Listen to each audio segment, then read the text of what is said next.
Welcome back to the WCS Europe Premier League Season 1 finals. What a way to get us kicked off. A 5-mapper, no less.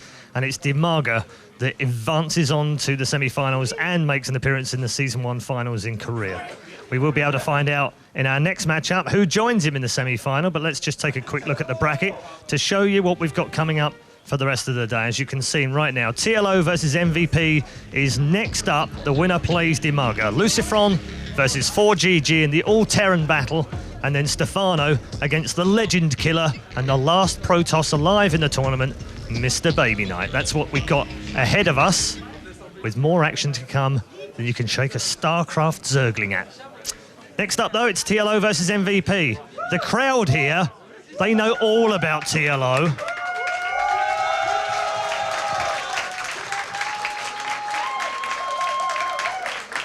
But just in case you don't, here's the man himself. My name is Dario Wünsch. I'm from Germany and I play Zerg for Team Liquid. I am the best Zerg player that plays my style. My approach to the game used to be a curse to me. It allowed me to win games against players who are mechanically better, but it also made me not take care of my own mechanics as much. When I come up with new build orders, it's a very intuitive, organic approach to the game. It's very Zerg-esque, really, embracing the evolution of the strategies. Occasionally it happens in tournaments, which can be a good thing, but it's a little bit volatile, and I'm trying to learn to control it more. I changed my training in the past 2 or 3 months. It's helping already, and that just shows me how much potential going into the training with a qualitative approach rather than with a quantitative approach has.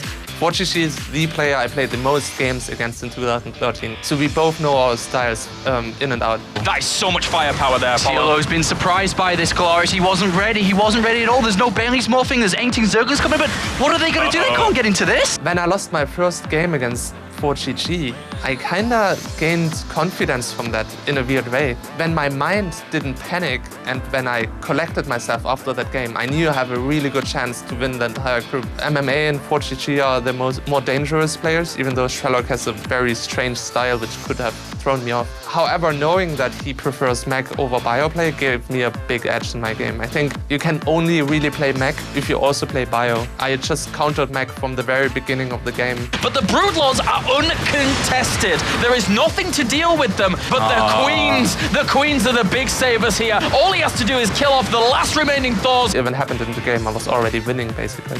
My goal in the WCS is to at least make the top 4, so I qualify for the Grand Final. Also, I just want to win my first big tournament. It's been such a long time, and finally I'm becoming closer and closer. In 2011 and 2012, it was completely unrealistic, just a dream. Now it's something that's in my grasp. If I keep working, I can do it, I think.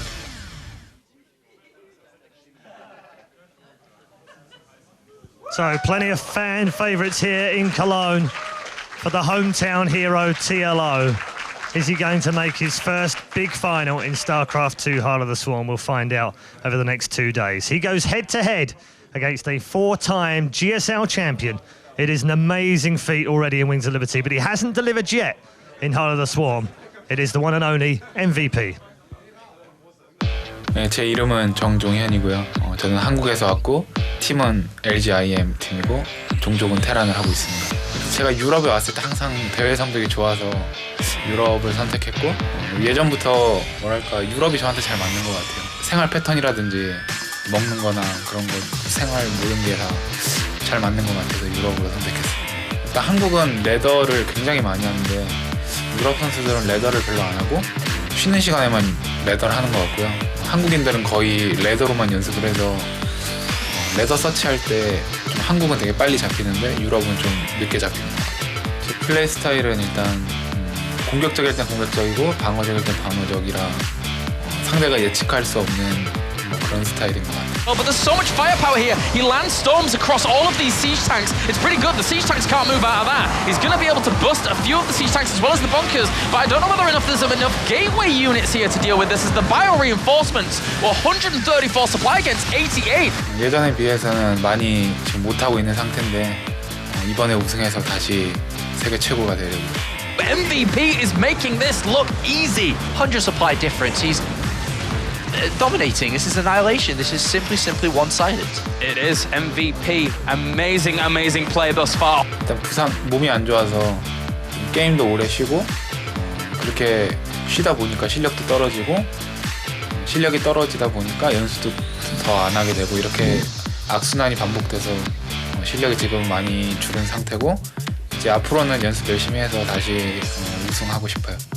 일단 가장 우선적인 것은 연습을 많이 하는 거고 그리고 이번 시즌에 연습을 좀 예전보다 많이 해서 이번 시즌에 우승해서 시즌 파이널도 우승해서 다시 최고의 선수가 되고 싶어요. 우승할 확률은 50% 정도 된다고 생각하고요. 일단 8강부터 차근차근 이겨서 결승까지 가면 결승에서는 안 질 것 같아요.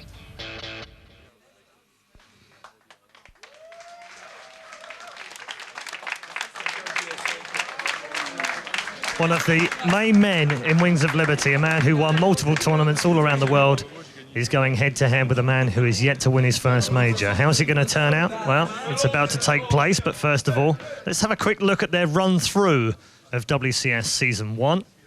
You can see there TLO unbeaten with a 2-1 win over Cas to kick him off. He beat Naniwa 2-0, 4GG 2-1 and Strelok 2-0. MVP's had a little bit of a struggle on the way through. He's had defeats against Dimaga and Lucifron in his run, but good wins over Sase took him through the round of 16.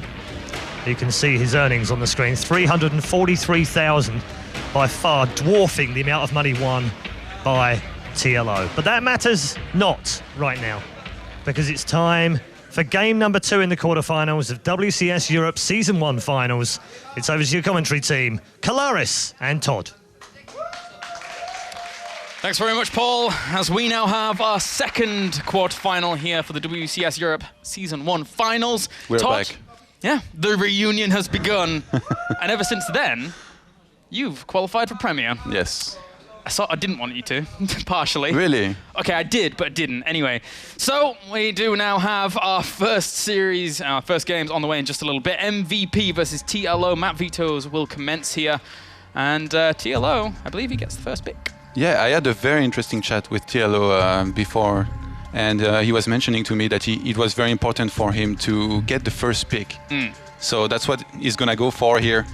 He's decided that he's gonna get this first pick, and he wants to set the pace for this entire series. I guess I shouldn't mention everything he told me, because they can probably hear us right now. But he was basically telling me that he wants to have the first, third, and fifth pick over the second and fourth. He thinks that's better, and that's already you can see how meticulous he is with his preparation. He went, he checked the rules, the exact rules of what exactly was going to happen here. He knew he finished first in his group and MVP finished second. He knew that he could choose who will pick the first map, and he decided that it was going to be him picking 3 of the 5 maps here. Right, that's very interesting. And to that point, we have now Akalon Waste going first, which, you know, for Zerg here going up against the Terran, doesn't want him to easily have those earlier bases here. And now the handshake has begun.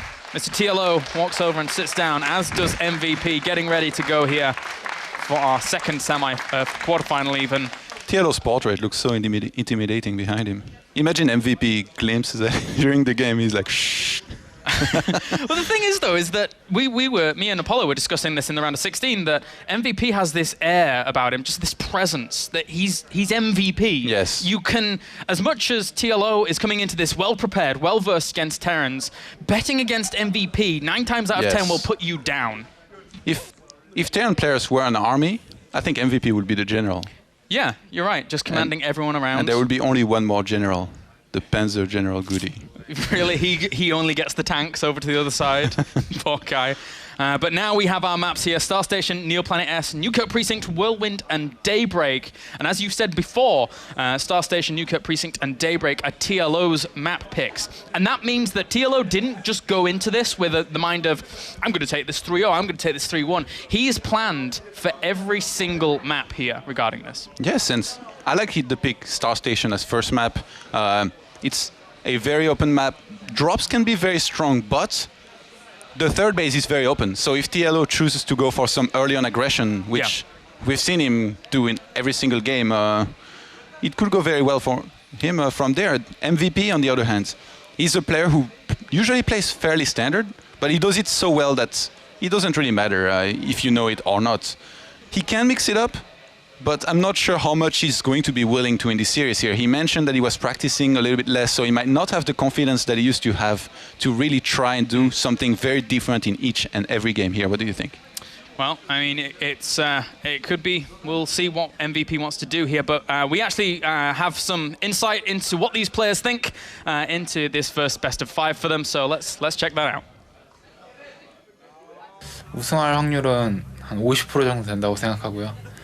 일단 8강부터 차근차근 이겨서 결승까지 가면 결승에서는 안 질 것 같아요. 그냥 레더 위주로 연습하고 있고요. 일단 저그전도 연습하고 있는데 그 다음날 바로 4강이랑 결승전이 하기 때문에 저그전 테란전 둘 다 좀 열심히 하고 있어요.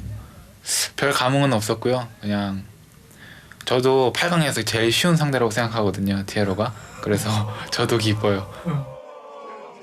Let's go back a few days. You tweeted after you found out who your opponent is that you're super happy to be playing MVP. Is that still the case? Yeah, absolutely. Going into the match as the underdog is what I usually prefer, and having MVP in the tournament, I have everything to win and basically nothing to lose. No pressure on me. Overall, though, do you feel unlucky that you actually have a 4-time GSL champion? You know, I like to rise up to a challenge. What's going to be the key to the victory in this game? I think I'm going to try to, or I am going to try to abuse the fact that I know he prepares very well for matches. So if you watched my previous replays, I don't think it's going to help him a lot. So is it actually very likely that he's going to play something he's never played against before? He might play against something that he has not seen from me before. I like to go from one extreme to the other and blindside my opponent. What do you have to say to that, to his statement that you're the weakest player out of the other 7 that he could have faced in the playoffs? Well, I'm very happy he sees it like that. If he underestimates me, I already have an advantage in the match. All right, so TLO, some words for his opponent there. And as we just heard, TLO preparing for his opponent's preparation. Yeah, that's so interesting. Yeah. He's one step ahead. Yeah, it's metagaming the preparation of the... I can't even... It's metagaming the metagame. Yeah. Well, we'll see how well that's going to work out for him as we load up onto game number 1 here between TLO and MVP. Star Station is our first map. Let's jump on in as we have spawning up to the top right as our red Zerg player representing Liquid and representing Germany. Give it up for Liquid TLO.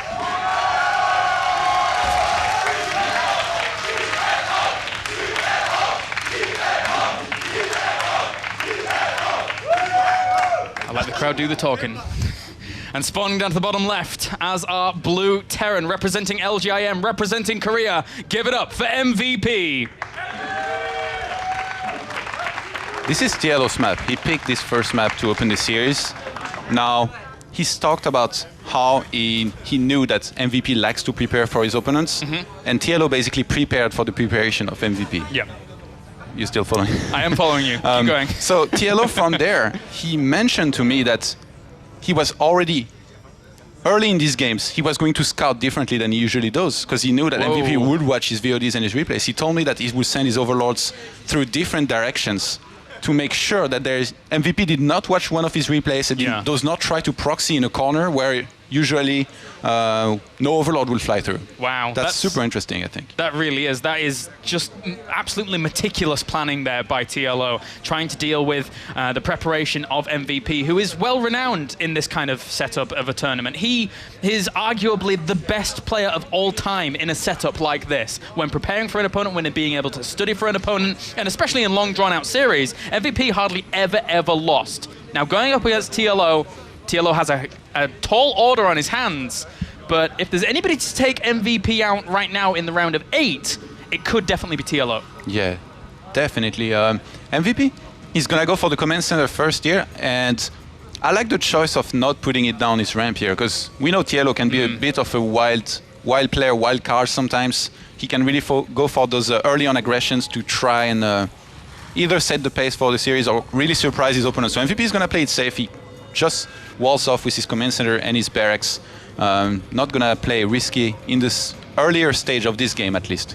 Yeah, just getting that everything good to go here. SCV will poke on forward, see the fact that the hatchery did go down first, so he knows exactly what's going on, along with scouting out that spawning pool eventually. And I'm very, very curious to see how TLO is going to mix things up here. Again, with the preparation he's done, trying to catch someone off guard that you know is prepared for your styles already, there's going to have to be something crazy coming out of TLO across a span of best of 5. He has to have planned so much.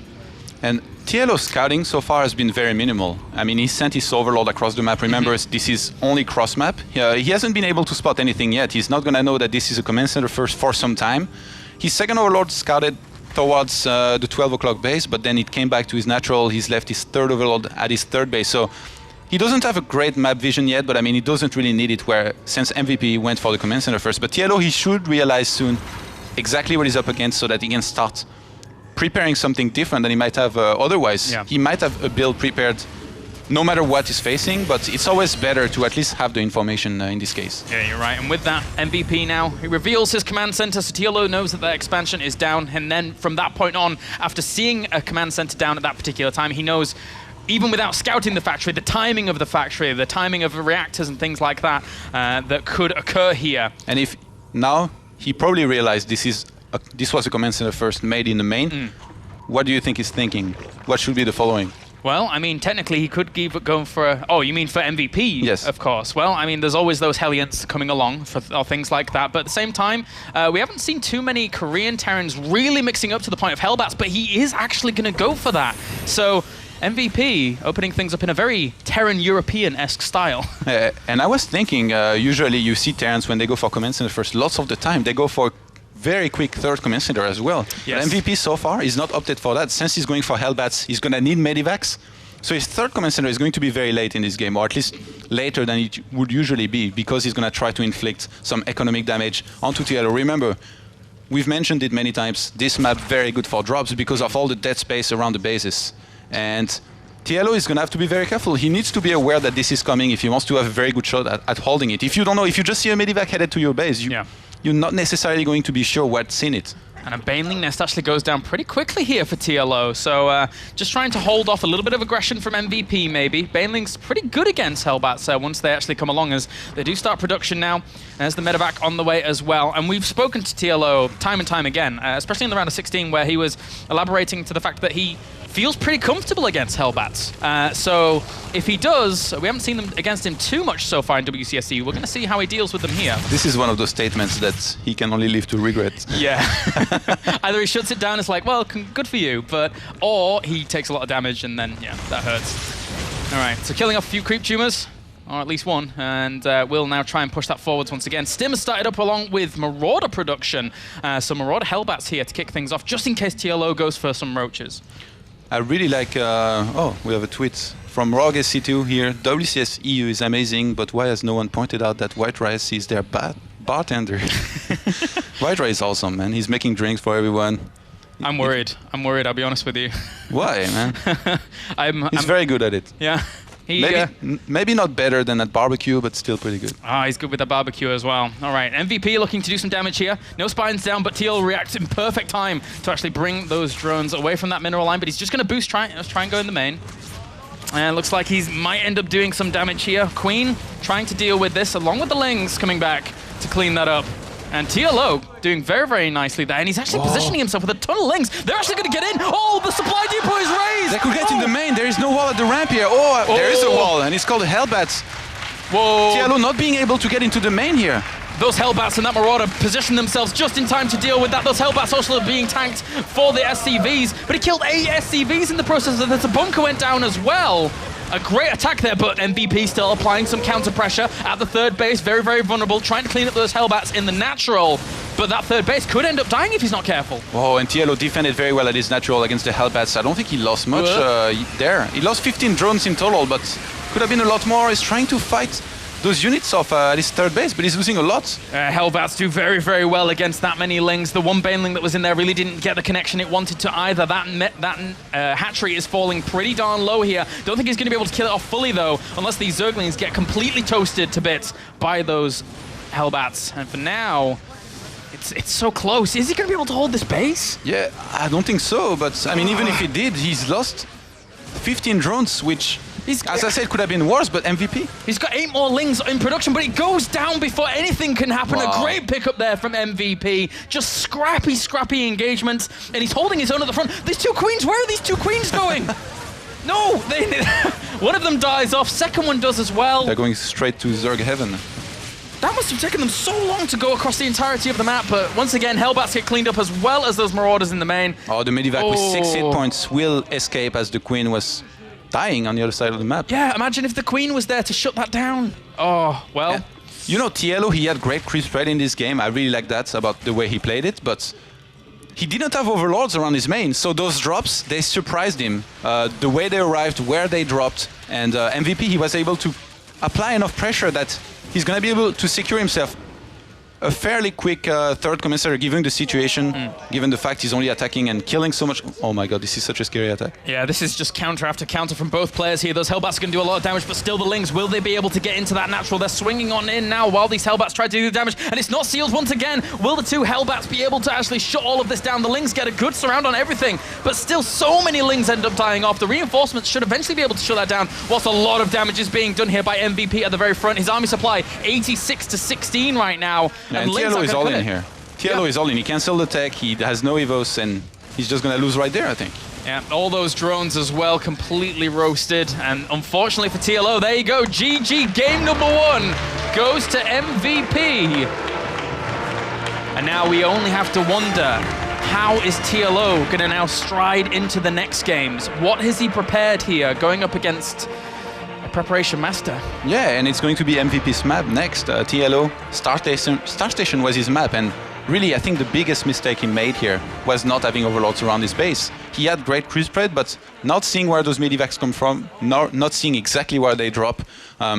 He defended decently, I'm tempted to say. I mean, 15 drones. We've seen Zergs lose a lot more and then still win, but I guess it's still a pretty high number early on in the game. And MVP behind this, his macro, he never sleeps. Yeah, you're right. And at some point, he had like 60 supply out of 105. He wasn't going to get supply blocked anytime soon. Yeah, you're right. And the thing is that MVP was following up that Hellbat aggression with Marauders, assuming that his opponent would start to make roaches to deal with Hellbats. But it was just Lings after Lings after Lings. The Hellbats were more than enough to deal with it. Even though the harassment didn't do catastrophic amounts, it was the pressure at the third, the great coupling up of units there for MVP to really do the damage. And in game number 2, Neoplanet S, TLO has to step it up. Yeah, definitely gonna have to play better than that here. MVP, we mentioned that he's a standard player, but in this first game, this wasn't the most standard build we've seen. He chose to go for some early on aggression, and then from there he just did everything so well that it ended up working out very well for him. Well, game number 2 now, as we have spawning up to the top right-hand corner as our Red Zerg. Cologne, I believe he needs your cheers. Give it up for Liquid TLO.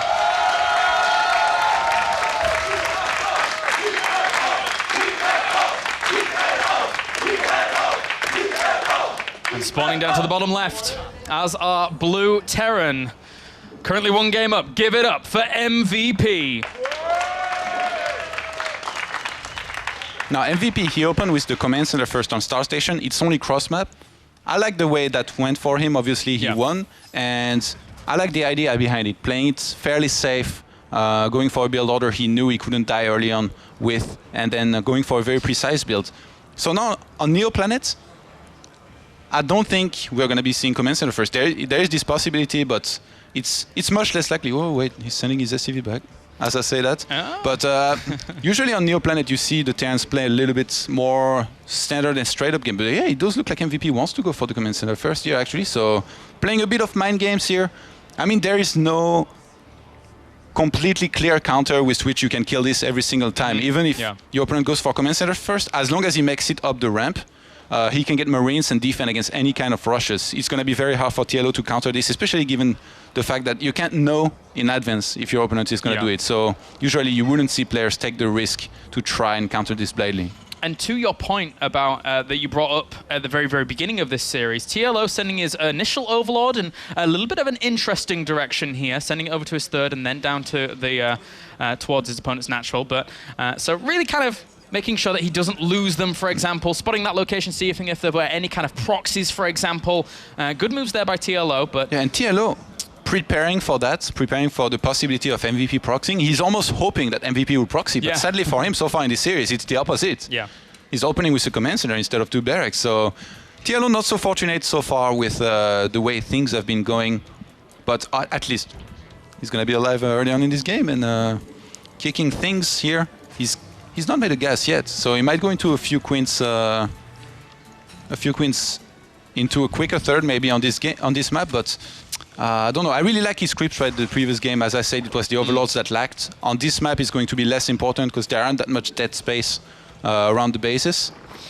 I think if there's anything that we take from this series thus far is that I think MVP would probably end up opening this kind of command center first build on every map. It really fed him very nicely there. Of course, unless he's in a really odd, high tense position and he just decides to go for a proxy, which MVP has done a lot in the past at the end of series. So you can really never put anything past him as he's trying to spot out a third with the SCV and may even make a bunker or something there. Yeah.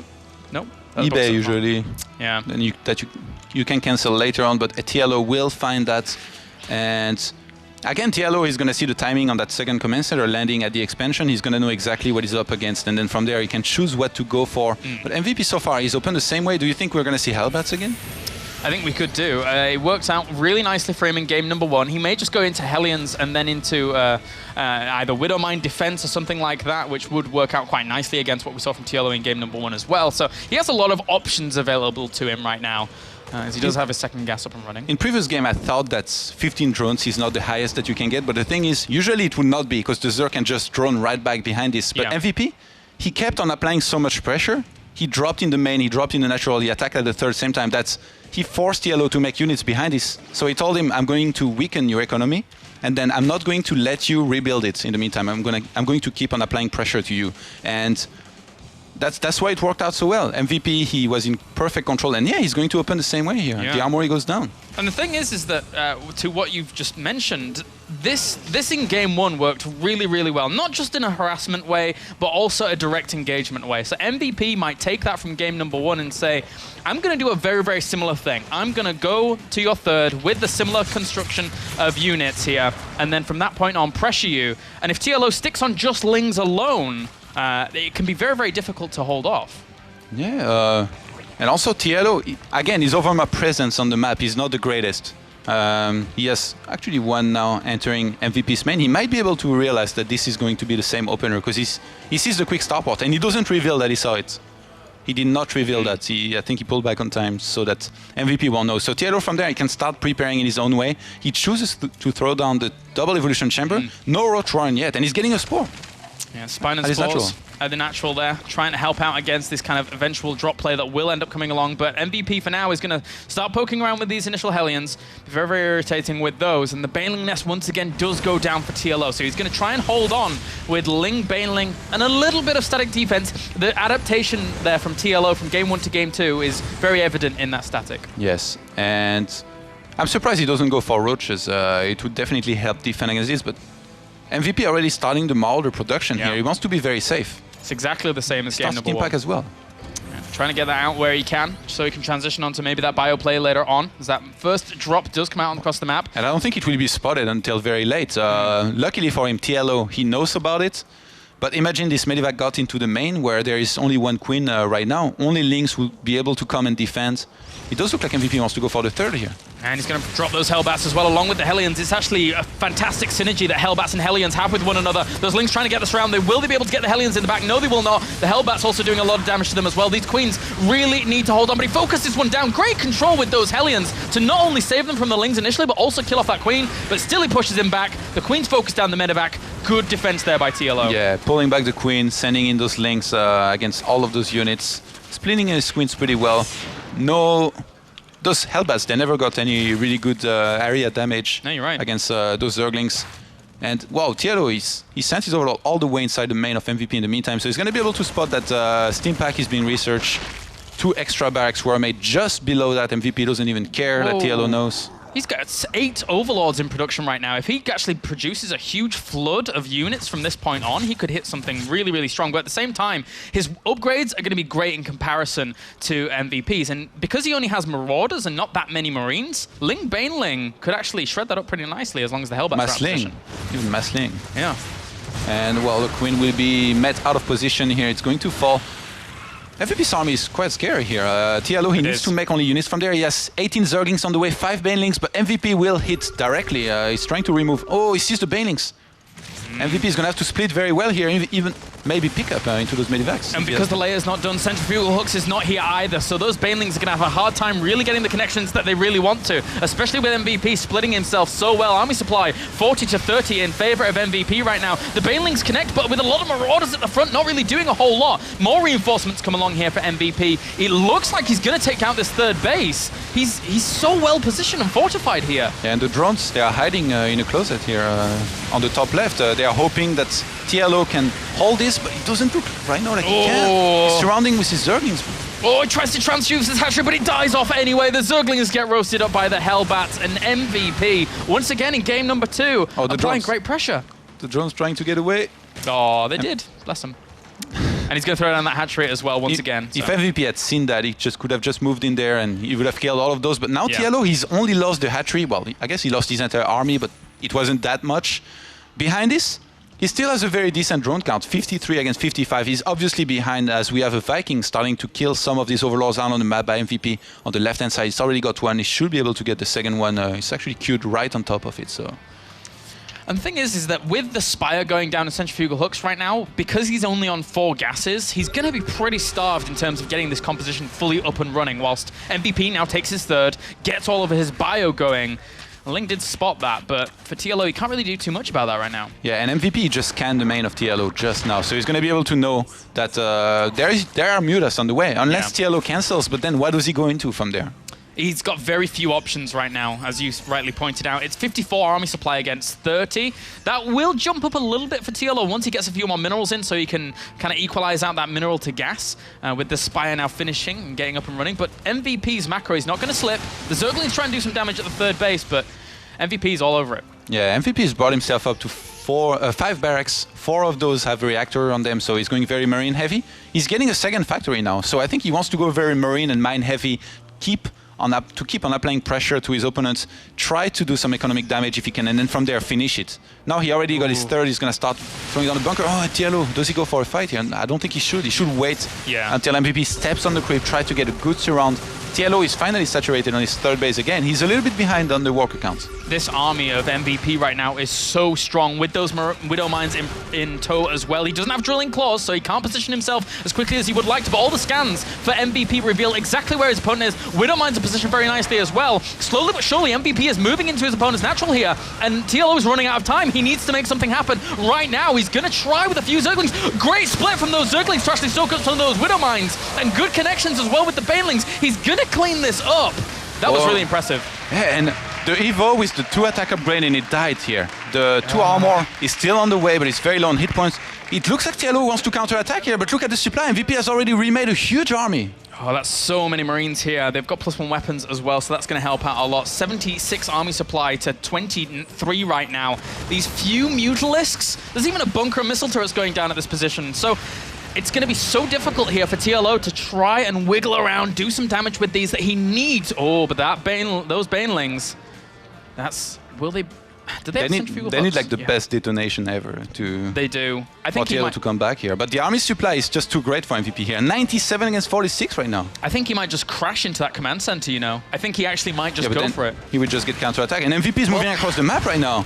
He has to do something kind of risky, and that might be it. He's going to go into the third base here with these Banelings. Are they just going to crash into that command center? Yes, they're going to go into the mineral line here, and they're going to try and hunt them down. The Zerglings trying to catch them, but they're all on mineral walk, so he won't be able to catch them in the end. These Marines also moving into position for assault here. Oh, and the 2 armor upgrade, it finishes now. Barely on time before the evolution chamber dies, but TLO is just so far behind on supply. 23 army supply now against 90. How does he win? Trying to hunt all of this down. He gets a few connections with those SCVs, but at the same time, MVP applying so much pressure to TLO back at home. All of the drones are going to end up dying off. He has 22 army supply right now. MVP, there you go. GG. 2-0 to the Korean representative here, and MVP is looking like a force to be reckoned with right now. Yeah, very impressive, I have to say. Very solid, obviously, we knew that. He said he was practicing less since he had an injury. Yep. Or at least he had some problems with his health, which I think is related to his wrist, but it doesn't show, to be honest. No, not at all. And the thing that keeps coming back to bite TLO here is really that Hellbat Marauder push out that constantly is doing great damage to his opponent's third. Now the adaptation for TLO needs to set its focus on that aspect of these games and say, I need to shut this down. If I don't, my economy gets shut down itself, and then back at home my opponent is taking a third. That's a horrible position for a Zerg to be in. It kind of felt like TLO wanted to play in a little bit of a Hyun-esque style, which is you leave lots of Zerglings across the map, and then when you see the Terran move out, you have Banelings ready to counterattack him, and then at home you make mass Banelings, you wait until the Terran steps on the creep, and then you do damage to him with the Banelings and Zerglings you're counterattacking with, and then you defend with barely enough every time. And if once or twice you're able to kill lots of SCVs or too much army, if once or twice you get great detonations, you're going to win the game very convincingly. So Terran just has to do one big mistake and then he's going to lose every single time.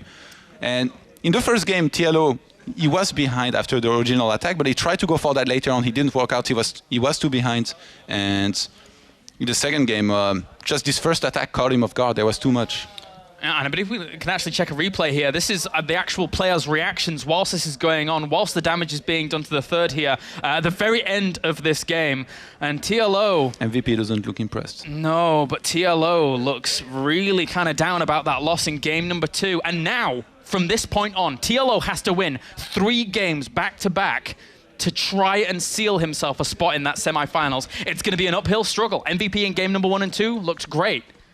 Can TLO do it? Can he bring it back? I think he can, but MVP right now looking very impressive. You need to play so well to take this guy out. TLO, he needs to stay calm here. He shouldn't let those losses affect him. He said before that he's got a lot better at this, so that's what he's going to have to try and do here. If he plays his best game, we've seen him beat great players so far already in this tournament. So he can do it surely, but yeah, it's just so hard. Could. TLO's looked great throughout WCS Europe thus far.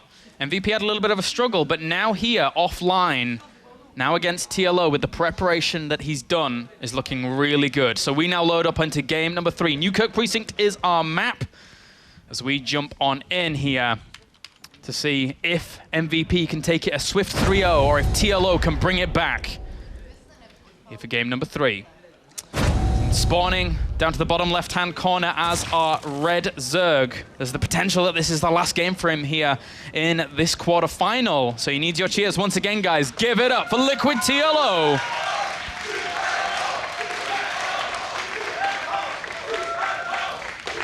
Spawn down to the bottom right as our blue Terran leading 2-0.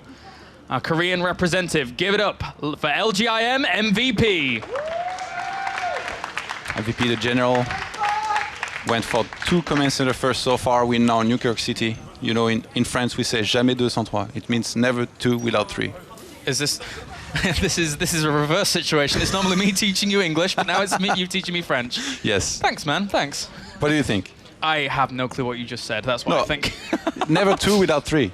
No, I agree. So if something happened twice, it's going to happen a third time. So, oh, the SCV is going back. Well, looks like we do have it once again. And as we called in game number 2, wouldn't be surprised if he was doing this. It's a great build. It really is helping him out. Why fix what isn't broken in game number 1 and 2? I think he's just going to go for the Hellbat Marauder pressure again. Yeah, and also MVP here, he has some room to try something different if he wants to later on in this game. I mean, he's been doing very well here. Does he try to go for the 3-0? Does he try to do something entertaining? He can take some risk as well, which would be high reward, high all-in, basically. Yeah. So he has some room to try something if he wants to. Knowing him, I doubt that's going to be the case. I think he's just going to want to try and secure the 3-0 victory with exactly the same play as we saw before. Yeah, it would be very, very strong here from MVP. It would be a really big statement going into that semi. Remember I talked about the overload placement being very important to see those drops coming, and TLO has not been doing the best job. MVP did a very good job also of dodging some of these overload. I mean, on Neoplanet, he just went straight from his main to the TLO's third base, and there was no overload on the way. So TLO, he knew very late about the first Medivac dropping. But on this map, you have to expect drops. Yes, it's close by air after all, so to speak. So TLO, if he has overloads between his main and MVPs, if he doesn't take any damage against those drops, be them Hellbat drops or late game or mid game drops, he's going to have a very good chance to take out MVP, at least in this game, I think. Yeah. He's looking to try and do a bit of scouting here as MVP. Have a look around, sees the hatchery first, sees that spawning pool done as well. So TLO just keeping himself well and sturdy, and no gas has been taken for him just yet. So that's really what MVP was scouting for there, trying to see if any gases were taken in case something crazy was going on. And they're going for the exact same build so far, both of them. TLO, he took his gas a little bit later in the previous game. Didn't go for a 4 queens build with late gases. And MVP exact same timing on his gas so far, so we might have a repeat, except this time, as mentioned. Some overloads placed on the way really helped him. And I've got to say, I really like the abundance of queen play that we're seeing actually from TLO. It helped out in that initial aggression in game 2, killing off that Medivac and him taking not much damage at all. It was just the follow-up that he had a lot of trouble with. So if TLO sits back on that 4 queen play, maybe even more, and where's this one going? We have a queen moving out right now. Is he going to... Wait, he doesn't have a layer morphing in, so it would be... Oh, he's going to throw down a hatchery and then throw down some more creep, and then he can easily spread the creep. Wow, that's very clever. Yeah. He can start a little bit further. Why not do it like a little bit? Oh, so he does get it down just before it actually goes away. Oh, Bunker actually starts here. Is that Supply Depot actually? Yeah, Supply Depot. And he did not actually see the creep being spread in the middle of the map, so... Didn't slow it down too much. The pylon, man, you can cancel it at the last second. Yeah, the thing is that TLO's creep spread now, extending from this third base, this is normally where the pressure point is for a Zerg. This is normally where the Terran says, well, I am now going to apply lots of pressure here at this point, with potential Hellbats, of course. But that creep is really going to help him secure that a little bit easier. So it's a small thing, but very important here for TLO.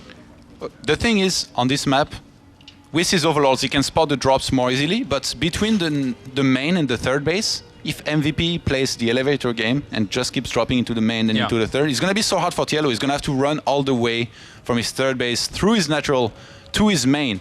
So that makes it very hard to defend against drops sometimes. If there is 1 or 2 Medivacs and then another one starting to drop into the left side of his natural, it can be very hard. So TLO, this game, he needs to be very careful not to overdrone. He needs to start making units as MVP will start dropping, and I think a few spines and spores would really help as well. And he throws down the spine crawler in his natural immediately as I say that. Yeah, so important here. And the thing is that across the 2 games that have already occurred, the pace has really been set by MVP. TLO is now the one that has to take all of the decisions in terms of when he's going to transfer his drones over to his third, how many is he going to make, how many units is he going to make to prepare for this, where is he going to set up in terms of the defense. So with an extra spine crawler going down as well here, TLO's... He's being very defensive-minded. He doesn't want to go out at this point, so he's playing very safe. Remember what he said about Hellbats. I told you we can only live to regret that statement. Yeah. And so far it's been the story of this series. MVP able to apply decent pressure in both games with his Hellbats, and behind he's following this up with lots of attacks. I was surprised by all the timings he hit, and with how much he had. His macro has been impeccable. Yeah. He's been talking with Yoda. Yeah, apparently. Well, same team, doing pretty well for themselves. And the thing is that MVP, once again, is still sticking to that style. Oh. But TLO is not sticking to what he did previously, that's We have for a sure. Medivac moving towards TLO's main here. There is only 1 spine and 1 queen here ready to defend. He sends some Zerglings. Those Zerglings won't be enough to deal with this. He needs to position himself really, really well to deal with it. And those Banelings are actually going to try and move into the natural here as well. That wall, he's actually just going to bust it straight down here. Or at least set it on fire. Whoa, and MVP has nothing back home. He's sending back... No, he's counter-attacking. Oh, all those Zerglings actually really not helping out too much in the middle of the map there as well, though. MVP, there's just small engagements everywhere. There's a lot of damage actually being done in the main of... Oh, will he be able to get some connections? A good spread in the end. Very, very clumped and condensed, but very spread regardless. A lot of links in production as well. He's going to end up losing his third if he's not careful, though, because of all of his units were over the other side of the map, and he only killed 1 worker with all of that engagement over the other side. And MVP held this very well. Now he's counter-attacking. The third might fall TLO tries to defend with all of these Zerglings, some Banelings and 2 Queens. Oh, this is a last-ditch effort. If he doesn't clean this up, then he is going to go falling and crashing down. The Spinecrawler trying to burrow in a good position to deal with this, but it's not enough. He just moves straight out of the range of it, separating his units as well. Those 2 Banelings only connect with one of the Hellbats. He needs to clean this up far more efficiently than he is doing right now because he sacrificed so much back at home, and now the Zerglings flood in once again. The Hellbats get some good connections. It's just barely not getting cleaned up here by the Queens as well. Marauders plus Hellbats, not so bad against Zerglings here. MVP is going to target down the hatchery. He's going to be able to get it. Bye-bye third hatchery once again. Every single game, TLO has been hit by this over and over, and he's not been able to deal with it. And now with the extra Viking on the way, MVP is looking to extend his lead with infrastructure, send that 1 Viking around, kill off a load of Overlords for TLO to have to recuperate. Yeah, and TLO, he threw down his 3rd base right back after this happens. He's trying to take a force as well. I wouldn't be surprised from there if he tries to gamble and makes lots of drones. But MVP is not going to let this happen. MVP is very worried about an all-in right now. You see he's throwing down bunkers at his expansion, and already having his 3rd command center, he has all those infrastructures ready in his main. He's upgrading a lot. He started 1-1. He knows that he's pulled very far ahead here. The Korean general, he's more than 10 walkers ahead. Yeah, he threw down those scans. He realized his opponent wasn't on that much gas either. What else can he possibly be doing other than teching up, other than plowing all of his income into more attacking potential? And with that now, MVP knows what's up. And TLO, yeah, this is so weird. He threw down 2 extra hatcheries. I think he wants MVP to see this. MVP scans the 3rd base of TLO. He might think he's safe, but he does not salvage the bunkers yet, but TLO is going to go for it now.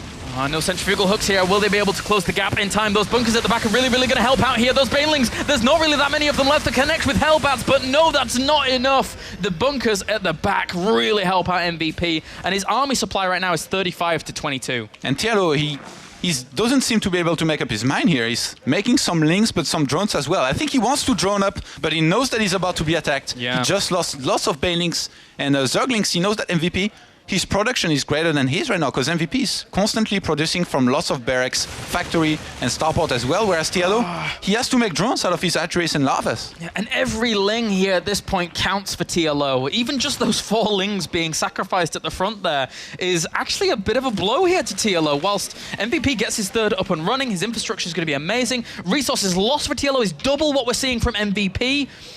Things are not looking good for the German right now. Yeah, TLO, wow, he's starting missile attacks level 1. He wants to transition into a roach style here. I think he knows he's against a bunch of Hellbats. He might expect there will be some mines here maybe as well. He wants to... His crisp spread is great.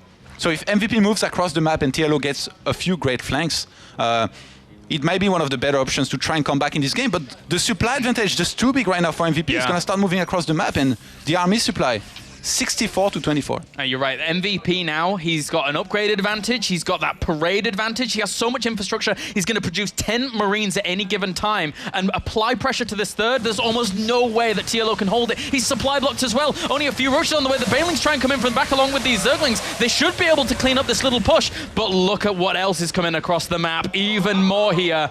MVP really, really piling on the hurt. And MVP is 1-1.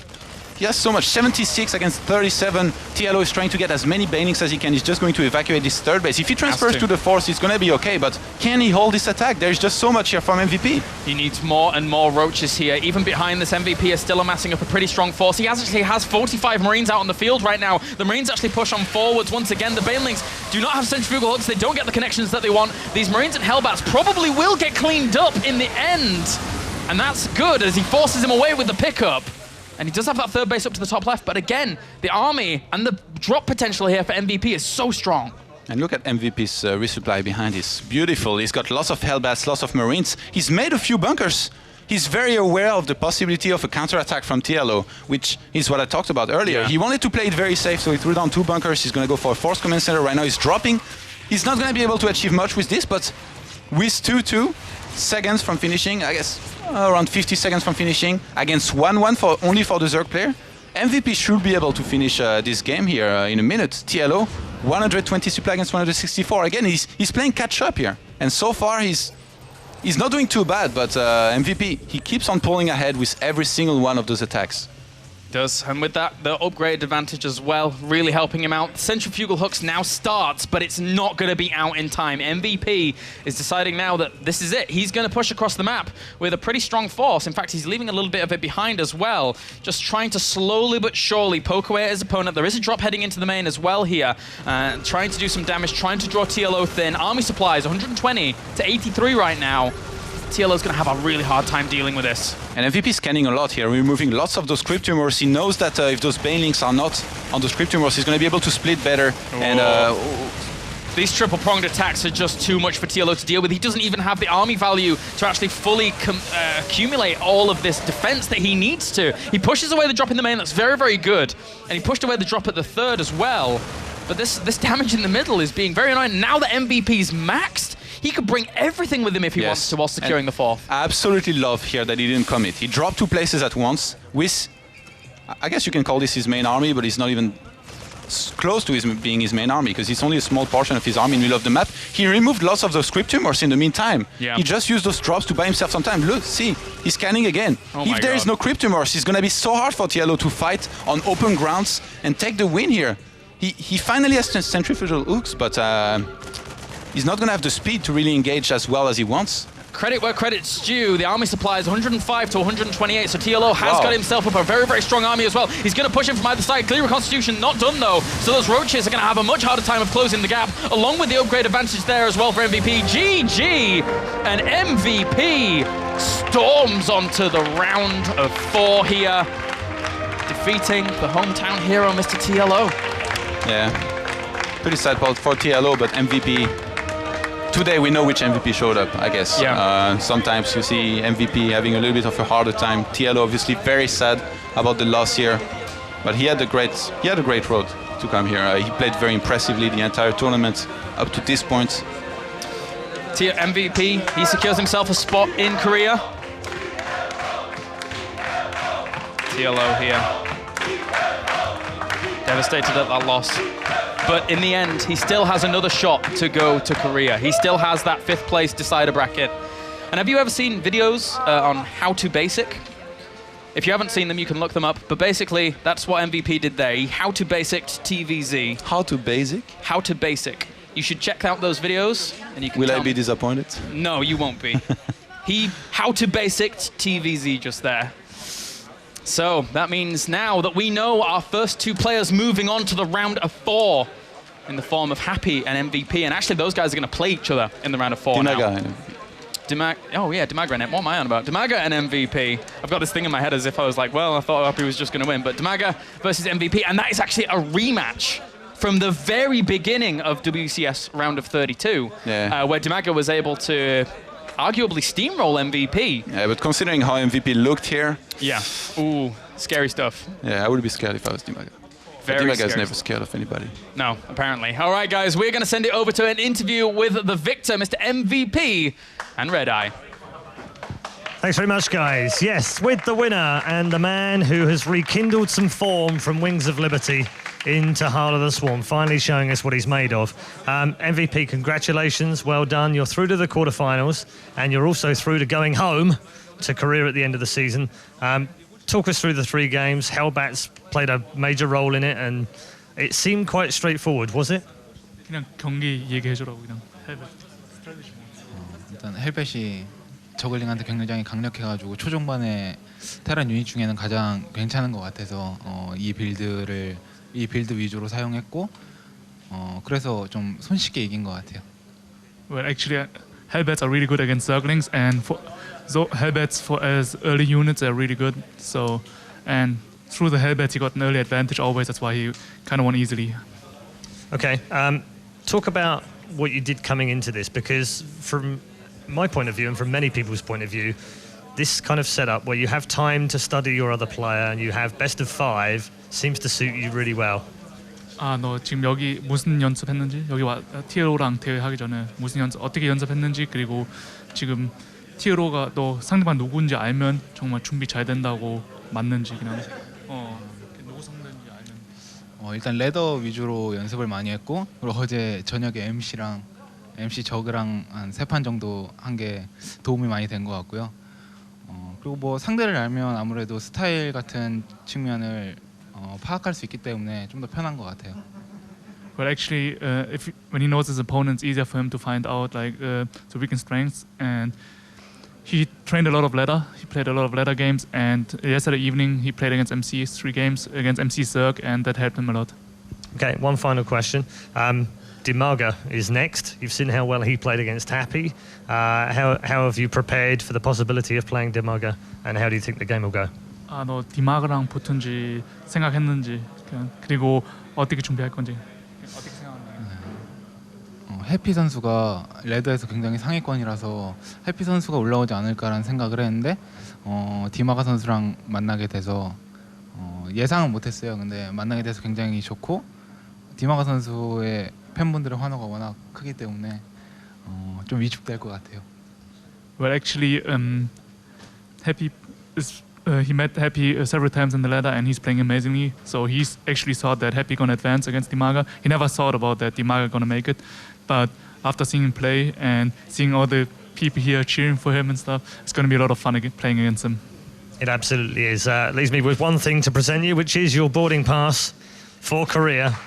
Season 1 Grand Finals. You will be seeing MVP on home soil in Korea later this year. He is one of 16 players that will compete. Congratulations to MVP. The old Wings of Liberty legend has returned for Heart of the Swarm. And let's take it over to some analysis now with the one and only Sean Apollo Clark. Hello, everybody. Good afternoon. Still here. All right, so the forecast for Cologne today is very simply Hellbats. Hellbats, but more importantly, Marauders. This is a combination of units which throughout the series, game 1, 2, and 3, TLO wasn't prepared for. Usually, when TLO plays against Terran players, it's a combination of Hellbats and Marines, usually, or a couple of Hellions, maybe a Reaper or two. But the Marauder is the big, big difference. It has 125 hit points, and whenever we see attacks coming in with just Zerglings and Banelings, these big chunky guys in their big suits just take so much damage that the Hellbats behind are able to do too much to the Lings. And that was the biggest difference between normal TLO games and today. And that happened every single game. If we look more specifically at this game, we have a movement out of the combination Marauders and Hellbats. TLO opts to go for a Baneling kind of counter-attack here. This was a decision that he kind of used throughout the whole series. Again, it didn't work for him. He didn't get the damage done necessary, unfortunately. So we can see him play from this position. He comes in, he detonates a couple of Banelings on a bunker and a supply depot, already wasting because the walls were down, right? So he already wastes a bit. And at this point, yes, he does a bit of damage taking down the reactor and a tech lab. But what is he doing? What is he killing at this point? He hasn't got to the SCVs, a great split here. A couple do go down on this right-hand side, but remember, there's 3 command centers, or at least 3 command centers on the way. So you need to do critical amounts of damage. On the other side of the map, this is the problem, all right? So now you've used all your gas on a Baneling attack on the other side. We have 1, 2 Marauders, and 1, 2, 3, 4, up to 6 Hellbats in total. There's not enough. There's just not enough, and it kept on happening in this game. But the combination of Marauders with Hellbats was usually Zergling, Baneling's good enough. Today, not as much. And that's the reason why MVP was able to take an early game advantage every single game. Giving a 4-time GSL champion an early game advantage in whenever, it doesn't matter which game, 1, 2, 3, or for TLO's case, all 3, it's not good enough, unfortunately, here today. And that was the main reason why TLO lost his game. So congratulations to MVP, and I'm going to pass it over to Red Eye. So see you in a bit. Thank you very much, Sean. More fantastic analysis from our in-house caster, Mr. Apollo. Fantastic from him. We'll see him in game number 3. And we'll also see Todd a little bit later on, because there is a Protoss match you may have noticed at the bottom of the bracket as our last game of the quarterfinals. We have MVP versus Dimaga through. And Blizzard, if you're watching, well, actually, David Kim, if you're watching, you might need to nerf MVP, because that was pretty demolishing. Anyway, we're with the Hubner right now. Has been monitoring all your tweets and your messages and threads and what have you. We've also had one of the good tweets that we liked earlier on, which we'll pop on the screen in a moment for you so you can see it. there's our tweet so far of this particular segment. If you want your tweet featured, just come up with a really cool tweet about WCS, about the play styles, about particular units, about players, about anything that you like. Maybe it's White Ra behind the bar, or maybe it's Sean Apollo Clark looking grey today. I don't know. Whatever you want to tweet about, tweet at it, and make sure you use the hashtag WCS. I can see Apollo in the corner of my eye, not happy with me already. So that's how you can get involved with social media. Don't forget, for the best tweet of the day, Mr. Clark, behave. For the best tweet of the day, we will be giving away 3 fantastic prizes, all signed by the round of 8 players as well, so it's worth doing so. Let's get #WCS trending all over the world. Next up, it's a brilliant TVT game. That's what we've got coming next for you. You won't want to miss this one. It could be the champion coming out of this game. It'll be 4GG against Lucifron, the best that Europe can offer in the form of a Terran. But before we get there, what's your favourite band? This is a hard question. Benedict Cumberbatch, but contested by Patrick Stewart. Edward Norton. Maybe Daniel Day-Lewis. Im Soo-jung. Johnny Depp. Jenna Lewis Coleman. Natalie Portman. Dexter's sister. Helena Bonham Carter. Angelina Jolie and Brad Pitt.